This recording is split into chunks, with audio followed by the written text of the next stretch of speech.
what's the difference between fair market value and liquidation value on the basis of accounting part. Generally, these services providers change the term, but what is the actual difference?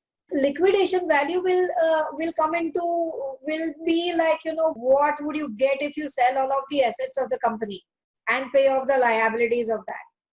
That's how you arrive at liquidation value.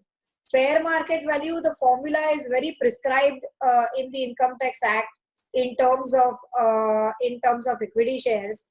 In terms of preference shares, there's a flexibility available of you're having to. But again, the point is that what is the estimated value of the company or the shares that an outside market would be willing to pay. So like a fair market value is more on an ongoing basis, and liquidation is if I sell everything out right now and try to get a value of it, then what's the value that I'll be getting? So it's two different approaches to value the company. Okay.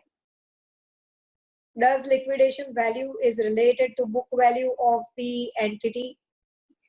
It's more of what would you get if you sell. Okay. Not so much related to book value, because book value will be stated at a particular amount. But if you sell it, what is the kind of thing that you will get? So in a way, it becomes market value to a certain extent. But then it's talking about stopping the business. So you're not going to be looking at any kind of prospective profits. Okay. In a fair market value, you might even consider that what will be the buyer be willing to pay considering prospective profits of the company. Okay, that if this company is going to grow, so then that's the value of the shares that someone would be willing to pay based on thinking that the profits of the company are going to go upside or downside.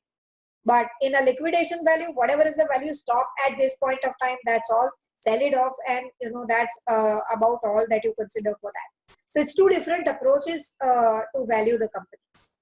Let's move and look at liquidation value comes when insolvency happens.